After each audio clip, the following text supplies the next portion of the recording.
Now, my rules are not to hold overnight. My rules are not to hold over the weekend. I bet it gaps up on Sunday. And then it did. And I thought, well, at least I held my sort of principles and stuck to my rules.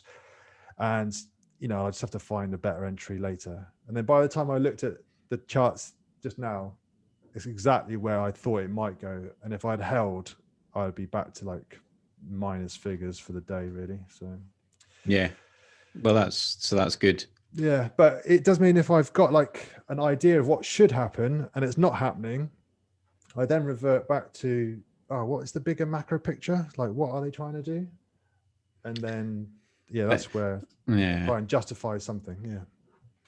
Yeah, I think that's really dangerous to like flip between like time frames, and you're going from your literally 5 minute charts you're making a decision on, and then you're also then flipping your brain to macro time frames that take like weeks, months, even years to play out.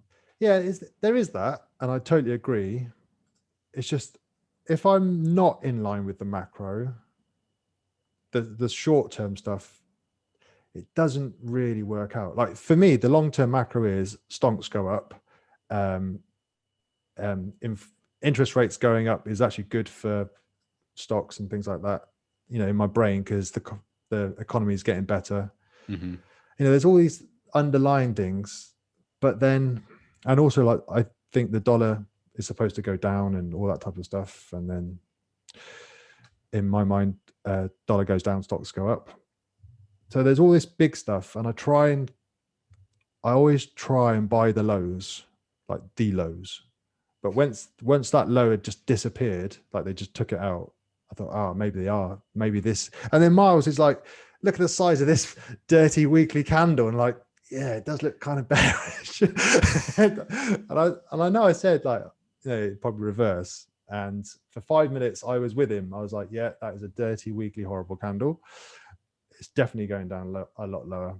And I thought it might actually just like fall down, like drop down, but it didn't. It went a little bit higher. It didn't. Fridays are quite a rare day for like it to totally fall out of bed. Normally like Monday, Tuesdays when it can go.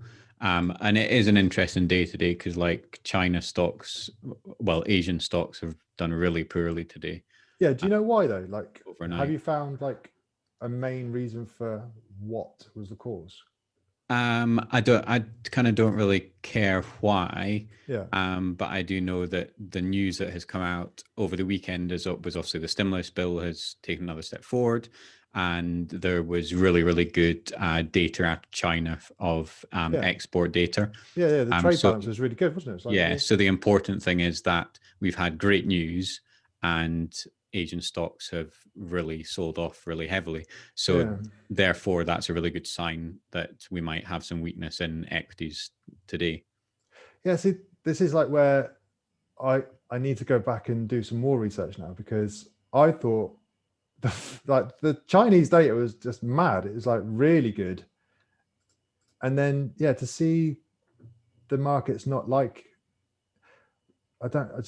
see, this is why I don't understand. I don't understand the markets. But it makes no sense. But it's back to, do you think that all the hedge funds and the billionaires and everything are sitting there looking at the China data thinking, oh, as soon as that comes out, I'm going to move all my billions about? No, but they obviously did. Someone did something, because the data came out at 3 a.m., 5 a.m., whatever. And then, then it all just, somebody was waiting for, if it wasn't that market information, that's what I'm saying. Like, to me, it makes no sense why they would have sold off on that information, because that was good information, good for the markets as far as I could tell, like those markets. All I care about for the shorter term is that good data came out and the market was really weak after it. So that sets up your trade thoughts for the Monday ahead. Like, we will never understand. Nobody knows exactly what's going on in the world and everything that's going to happen, but it doesn't mean that you can't make a good trade decision out of what information you've got. Yeah. So, which is like, this is exactly why I haven't taken a trade today. because now I'm just confused. And when I am confused, I can't take a trade because I don't know what's going on now. Well, that's a good thing. Yeah, but it just means I was hoping that you would tell me what was going on. That's what I was hoping. Like Andrew go, no, it's because this and that. That's why it went down. Because that's what most people will try and get some kind of explanation of what happened in the last 12 hours as to why equities are selling off today, and that really doesn't matter in the longer term. Like we've had what have we had, a correction on the S&P of like 6% from the highs or something. That happens like 4 times every year. Like literally every single year on average it happens 4 times.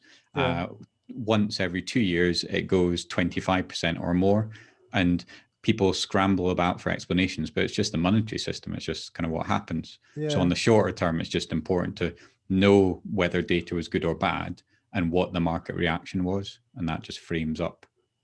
Yeah, no, I do agree with that. Definitely agree with that. And so I mean, personally, I think like Nasdaq's going up, like as in right now, like this last since 1 o'clock turn around, it's starting to make bullish, bullish move, and I'd be keen to buy something like this, but I'm not going to do it until I know what the US futures traders are going to do. I'm just going to just wait and see what they think. Yeah, I was actually, shall I share my screen? So last week I took a trade off of this. I think it was a 2020 close or something like that. It didn't reach target, so it must have been, I think, around about there. So I took that. I think was it Friday, the NFP spike. So it was a nice little top tick, worked very nicely, but it went to break even, and then so I've been taking that break even. Oh no. Which I kind of expected, but because you were like long dollar yen last week, weren't you? Like as your idea generally. Yes, and it went, but it's just gone up so far, hasn't it? Like obviously these things can go up far more, but we're into a nice little area here.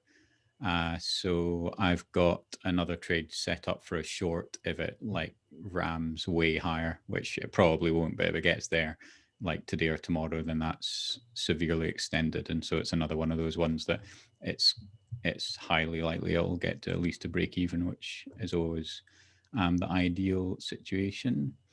But what I wanted to show you was interesting thing happened for me on my stocks that I've got open, that I've had open for quite a few months. What is this stock? So I'm going to run through quite a few of them. These are all trades I've got open right now, but I've had them open since kind of September, October last year. And this one, so this has lost about 50% of its value from the highs. Yeah. And then on Friday, the big reversal day on the S&P, it went down at one point almost 20% and reversed, very nice reversal there. Yeah, amazing. And we had all these kind of reversals, very similar thing on a lot. That was a bit nasty on Ensign. A lot of these stocks here reversed really nicely, or held rather than going down low. A nice little reversal. This one was funny. It gapped up huge, but it did. But still, it's end up higher. This is a really nice reversal here. So it's interesting when you look at this was lovely and look at this structure it's potentially jumping out of here. Yeah. So do you go back, like as in like scroll out in history? So that run up from the sort of where you drew the sort of initial lower bound line to the top, that swing. Do you take that distance and add it to the breakout for your potential target higher? For like a measured move. So in stocks, I don't do that at all. But yeah, so a measured move would be like roughly that much, the main amount, and then you just bring it over here. It's getting smaller because I've got on log scale. Yeah. And so that would be your main target. That'd be like double the price, wouldn't it? Like if it went up to 88 or around 80. So it's a really nice. The main thing I look for is just like that's 2 years of consolidation. So if it does actually move off, then you've got a really nice, easy trade. You're just sitting it for a long time. Yeah. But so this came down, and similar to many of those other ones, it had a nice little retest there. So very similar, and we'll look at the S&P in a wee second. If this now holds, then you're going to have people piling into stocks like this, and it will go higher, most likely. However, if this reversal here fails, then you're suddenly cracking back into this big consolidation area, and that's a major failure of the breakout. Yeah. So it's interesting when a whole bunch of your stocks do that, and then you look at the S&P, which came down to the 2020 close and high, which is here, and tested the February. That's the February lows. Really nice reversal there. That was a really nice, easy trade to get into, and I think a lot of people got into the trade on this at this level. So again, you're thinking, right, today, either that's going to start rocketing higher, or if that starts coming down here, then you've got a bit of a problem. There's a bit of a line in the sand here, isn't it? That it could very quickly fall out of bed. That chart versus the NASDAQ as an equivalent had taken out a lot more of the sort of demand sort of areas that I was looking at. Yeah. Whereas the S&P is like really held up really well. So it definitely felt like a tech heavy sort of pullback, correction. Yeah. So it's really hard because the strength of the market is good in most other sectors. Really strong financials, energy's really strong. Industrials. That thing I was doing today, like looking at the miners and the mineral, the materials sectors, it's nuts. Like 180% in 11 months they've gone up. Really well. Yeah. So really that should be a really good sign, and it definitely is for the economy. But the problem is that the S&P's 20% tech, and NASDAQ's just a whole bunch of big tech names. Yeah. So I reckon these big indices could just go sideways or go down for no other reason, just that these big stocks need to rebalance. Yeah. But out of the stocks that you were looking, what sort of sectors are they in? The ones that did the reversal, are they within the S&P 500, those ones, or are they something else? Yeah, most of them. So cannabis stocks. Okay. Retail trade. Like every week I kind of look and see what sectors have done well in the previous week and what sectors look like are going to start breaking out, and then I'll take those trades. So I'm in a cannabis stocks because like 4 months ago that sector was looking good, and so I got into a trade. It doesn't mean that the sector is that strong right now. No, but like you say, if the themes isn't really a lot of time. This is another one actually that, again, so I'm sitting here today, like I'm sure many traders are, thinking, well, I might add to this today. So this is of the 2020 crash. It's come up, it's consolidated nicely around about this level. It's broken out, had another little consolidation, but crucially here, similar to S&P and NASDAQ, it's tried to push higher, reversed hard down. So it's back to decision time here. Is this reversal going to get a lot higher, or is it going to come right back down into this level, which then starts to look a lot more like it's going to fall down here? Yeah, no, totally. That's good. So I'm just waiting while I'm sharing my screen. I wanted to show one that I'm interested in. Euro USD. This one's sorry about the mess, but I'm already kind of planning this one out. So it's coming down really heavily. I really like to see this when it's going into ECB. So already it's had, like, if it stays negative today, that's 4 negative days in a row. Then we're going to have a few more, and it's going to be around this key level here, which was a key breakout level here that it's really hard testing into it in this level. If we get down to here, then it'll already have got to the weekly, its average weekly range is around about here, and just below the 1.18 area as well. So this is a kind of crucial little area, which I would love it to puke really hard into ECB and then pick up if it's really extended to the downside here. I think that's a nice little trade that's lining up. Yeah, I was in that trade last week, like all week, obviously. Yeah, you managed to catch that. Yeah, so I got my 200 pips, which is in hindsight ridiculous. The opportunity cost was ridiculous. I could have easily made 5 winning trades, I guess. like between when I started and today. Mm. I'd say I was thinking about doing another euro type of trade, but yeah, because we've got the ECB. Do you think this is going to be sell the rumor, buy the news, or whichever way that goes round the other way? Yeah, there was something that I read last week that the market was thinking the ECB might do. Can't remember if it was around PEP or something or other that I thought, right, the market's going to adjust to for this in case they announce it. So it's going to weaken the euro. I think it was like a week and a bit ago that I mentioned it. And so the euro's weakened. But the nice thing about, again, seeing that and seeing that the euro's weakened is that the market's clearly adjusted for it. So now we're going into ECB. And if there's a negative spin after the ECB, like immediately afterwards, if Lagarde says something wrong or something like that, and the euro tanks for another 50 pips or something, then categorically all the negative news is already baked in for the moment. And that's a great opportunity to buy just when everyone's saying negative things. So you see, like the September, October, November 2020, that double bottom, that's what I'm looking at. But So I don't know how it gets there. Well, so my thoughts about this is the ideal place to place a trade because it would be extended on its weekly range anyway. There's some key little areas, and also it still keeps this breakout in play.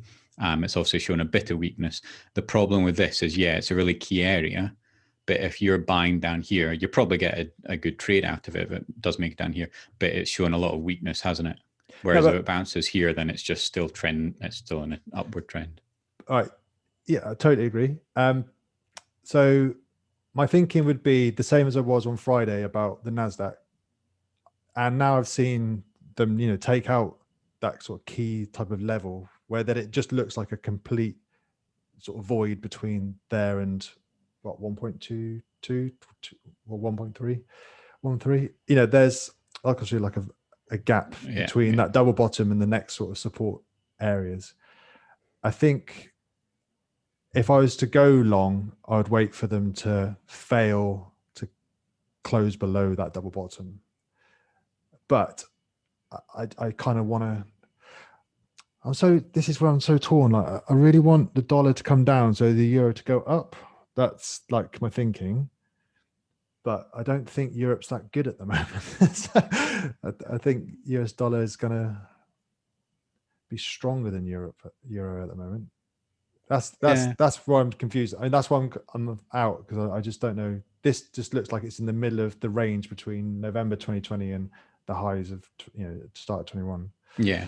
So if it's in the middle of a range, I need to stay out now because I don't understand. It's different thoughts, and that's what makes a market, isn't it? Yeah. For me, I'll probably take this trade if it looks really extended whenever it gets around this level. So if it gets to that level, so that's like one thing. That's the technical analysis. Yeah. What would be a fundamental reason? What would strengthen the euro enough for you to think, this technical trade is going to work out a bit longer than just like a short-term thing?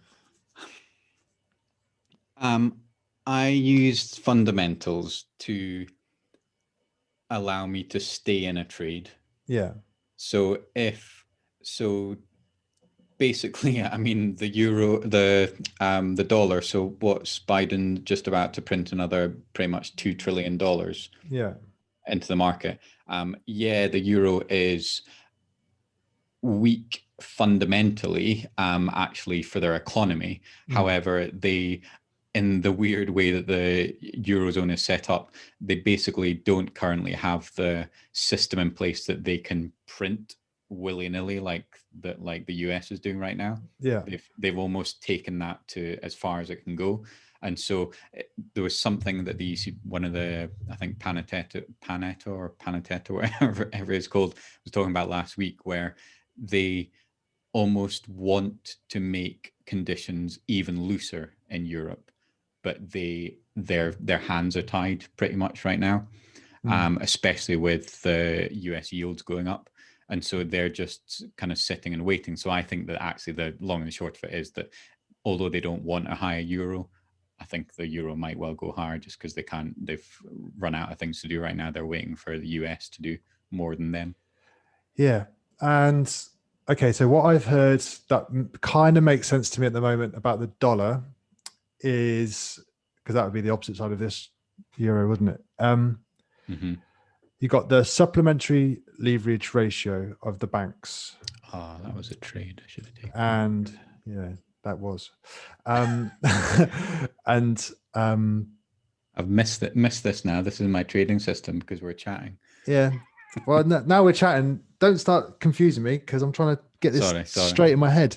Right. So you got the SLR for the banks, which means that they have to have a certain amount of collateral versus capital and things like that. The Treasury is going to reduce the TGA, the general account with the Fed, from 1.6 trillion down to the normal 600 billion or whatever it is. So there's going to be funds going into the banks, which the banks need to have the correct leverage ratio for. They're not going to be able to accept dollar deposits from big depositors. So that will, in effect, be like a negative interest rate in terms of if they have to accept these big dollar deposits whilst they've got all of these reserves like on balance sheet, they'll have to charge as if it was a negative interest rate for holding overnight type stuff. So even though the Fed funds rate won't necessarily go to negative, I think the Fed thinks that's a good idea, in the same way that the Bank of England have started to sort of do that 6-month advanced warning to banks. This might be happening. And even though the Fed's fund rate won't go negative, the way the banks will have to act will be in a, like in a way that is equivalent as if it's negative. But from what I can gather, the euro overnight rates are negative still, aren't they? So then that just sort of puts it down to like an even playing field in terms of rates. So there's no reason to put your money in dollars versus euros. So my worst case scenario is this just goes sideways. Yeah, it's every week you need to remind yourself that that's the third option, because we've had some really exciting moves in the markets and equities and FX, and actually like those trends don't happen most of the time. Most of the time it just jumps about all over the place and annoys everyone.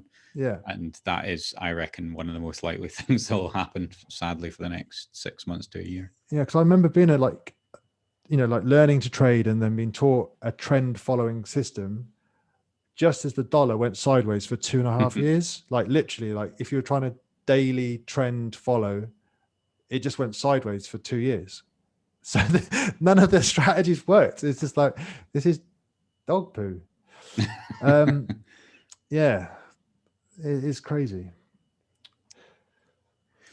What is right? So what was, we had a little list of things. Oh, yes. Some of the questions that I received.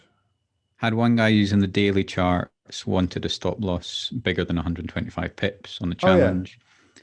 So I talked to Mars about that. 125 pips for me is more than enough, and really annoying, it turns out, if you have a 100 pip stop loss and a 200 pip take profit. For me, that's going to be 1 in a million that I do that now.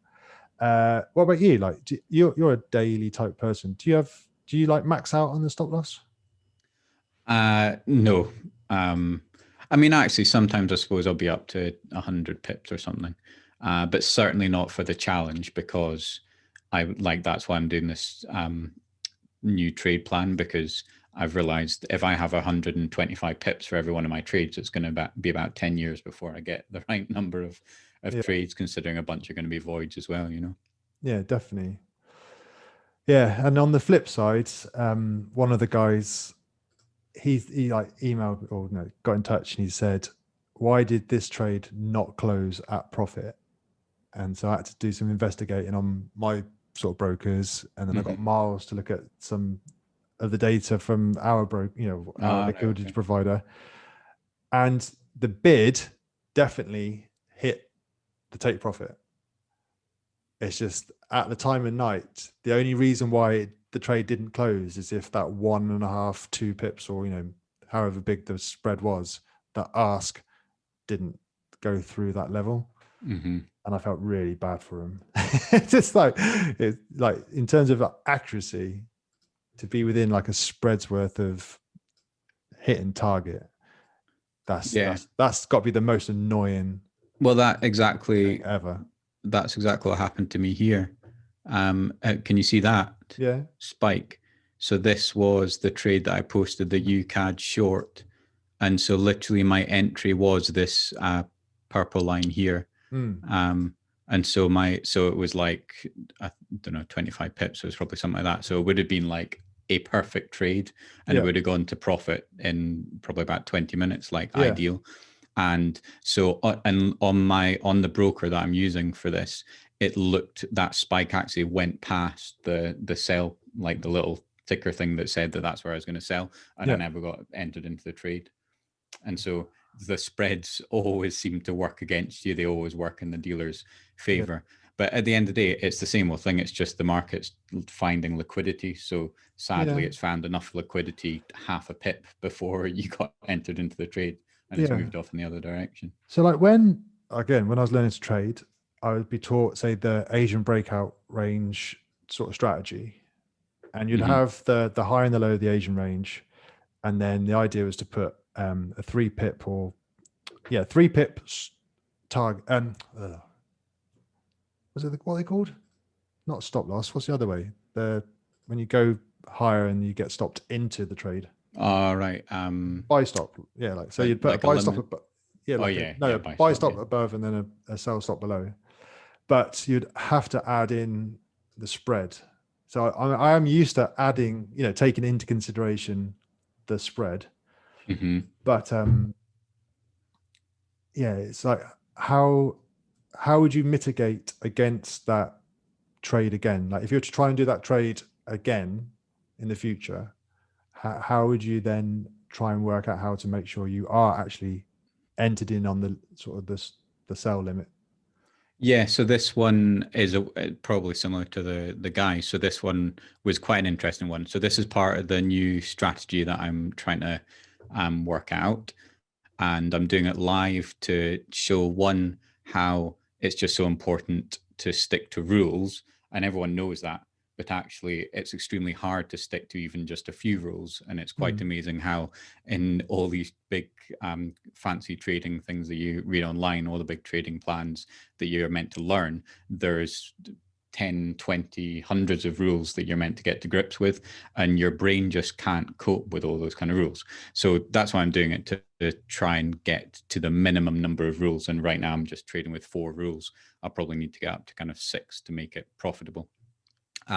So the first 10 trades I took were all on GU, weren't they, last week? The profitable ones were at these levels here. It was this one and this one. They're completely random trades, but it just happened that twice I entered around about this area. And actually then when I look back at the data, then that was previous week's low, and also the February close, I think, as well. So that was last week. And so then this week, or at the end of last week, then I tried to take this trade, which is the same idea at this key level, to short it. And as we were discussing, it didn't get stopped in by about 0.7 of a pip, something ridiculous like that. So if I want to curve fit, which I certainly don't, I could say to myself, right, okay, well, I will say get in 2 pips underneath this level instead. But that completely makes null and void any of the stuff that I've done before, because I obviously didn't get in 2 pips before that level in the other trades. True. So the main thing is that whatever you do, you just have to continuously keep doing it exactly that way. And you know what's going to happen with spreads if you miss it by 0.8 of a pip. At some point in whatever new system you make up, you're going to miss an entry by 0.8 of a pip, because that's just trading. It's never going to be perfect. So you can't just focus on one trade. As long as your system is profitable over 100 trades, then it really doesn't matter here nor there if you miss an entry by 0.8 of a pip once in a while. No, I totally agree. And that's It's bloody frustrating, but it's just frustrating, yeah. But if you were to try and do a mechanical strategy, which then became an EA type robot, you'd have missed out on that trade. So there's no differences there really. So no. yeah, okay. Funnily enough, exactly the same thing has just happened on this trade here. So this is the second time it's happened with this new system. So I'm going to record this down, and if it happens actually another like more times than not, then I will have to be like, right, I need to bring in my entry by 2 pips. So here, while we were chatting, I set up that trade because I already had it planned in here.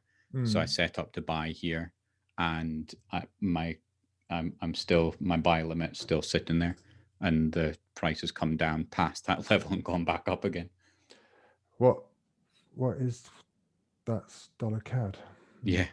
So literally it's, you can like see it on the chart, it's gone past where I want to enter, but my buy limit's still just sitting there. Yeah, because I was trying to go long dollar CAD all week. Well, towards, yeah, obviously I wanted to go long dollar CAD whilst I was in a euro dollar short, because I thought dollar was going to be strong. But when I actually got into the point where I could actually put a trade on, I just kept on getting to break even. It was so whippy last week that it just kept 3 times. I got stopped for, like a void. Yeah. So I'm happy with a void, breaks over a loss. But I think this dollar CAD definitely wants to go higher. It's just taking its jolly good time about it. So. Yeah, this would be really frustrating if this trade would have worked out, but hey-ho, it's only in the test stage. Yeah, the thing, so for my trading new little system, I can either take a trade here or I can take a trade here. But if we look at what's price has been doing here, it's like it came down, it's tried to get through once, tried to get through another time, tried to get through. That's definitely wanting to go higher. They're just not allowing it for some reason. So I'm thinking that if this comes back from, this is testing last week's low now, or not low, sorry, open, last week's open here. If it goes from here all the way back up to the top yet again, it's gonna break through. It might end up going lower in the long term, but that's like the 4th time in this little run it's tried to break through. And for me, generally, if something tries to get through 4 times, I ain't gonna try and short it. No. But if it was to break higher, hit that next dashed line on your chart. What's that next dashed line? What was, I think that's the previous week's high. Okay. No, I'm not. Oh, I've not moved that one. Maybe it's monthly. Yeah, that's it. So it's the February open. Okay, February open. So in my brain, just looking at that 15-minute chart, I could imagine it going up through that purple dash line, hitting February's open, coming back down to test the purple line, and then using that old resistance as support to then move up. Yeah, but I wouldn't. I'd rather get in where your current chart is right now. But well, we'll just see. My main thought for this system is I want to create a system that makes money when the price is in a range rather than trending. And by definition, so then when you look online, people say, you should put up some moving averages, and when they cross over, they're trending or whatever, that kind of thing. For me, that's still, it's quite good because it's slightly objective, but it's still subjective because it's up to you which moving averages you choose. Whereas this, all I'm saying is if it's within last week's open and close range, then it is in a range, obviously, by definition. If it moves out of the range, then it is trending because it is not in the open and close range of the previous week. So that's my 2 things. Well, I might get entered in now. Hey, now I'll go straight to my stop. Yeah, that is how I am trying to trade the futures, like the NASDAQ futures. I give it an hour of trading from the open to 3:30, and then that's the initial balance for me. And then if they trade within that I can't really find a trade until it gets to the edges. Mm-hmm. And then if they can test outside, then come back inside, I go long. And if they test outside and they carry on basically going down or up, then it's trending. Yeah. And I just have to hope that they give me enough space to take some profit and get to break even, or, you know, whatever. Mm-hmm. But yeah, within the range is definitely the toughest part, to try and get some pips. Or just to recognize that you need two different systems almost to deal with those types of moves. Like Euro's been trending really nicely, hasn't it? So for my system, see here, it needed to come out of last week's range, which was this line here, come back into it, and then retest it, and I would have bought it. Whereas what it did do was it went down, it tried to get back in, and it couldn't, and it's just fallen completely away. Yeah, it's a good classic retest. That retest of the purple lines, classic retest. So that is trending now. So I'm not working on a trending system, but that's then when you would move on to your trending system if you have one. Yeah. Are you doing well, or how are you doing on the thing? No, so again, this is why I'm doing this system. I think I've literally, since we went live, I've only taken 4 trades, and I'm now up to either 2 or 3 it must be 2 of them were scratches for break even, 1 win and 1 loss. Yeah, so 50%. So brilliant. Oh no, I must be wrong then. I must have taken 5 trades because I'm on 33%. So my system normally, because I trade far longer term, would just not work with Intex. So it's a nice little project to get it to work, you know. And how many trades are you going to do for this new strategy sort of test? Are you going to do 125?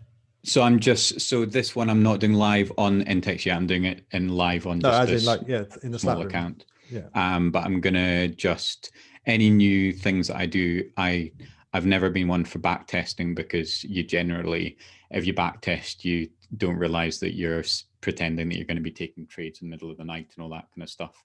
If it was like 1980 and you were paying a huge amount in spreads for all the trades you're putting on, and you had to put on, I don't know, 200k for one, like the smallest amount you could put on a trade, then it would be different. Whereas now I'm doing this forward test in Oanda, and I think you can go down to like, I don't know, £1 or something as an entry. Like, so there's really no excuse. Like, if you're scared to lose a few quid, then you shouldn't be trading. Like, you need to. The best thing about when you start off about actually taking trades when you're testing a system is that you learn how to lose money, and that's a really important part of being a profitable trader. And on that, we should probably end it, because that's probably the truest thing we've said, isn't it? Like, if you can't handle losing, just don't do it. Yeah.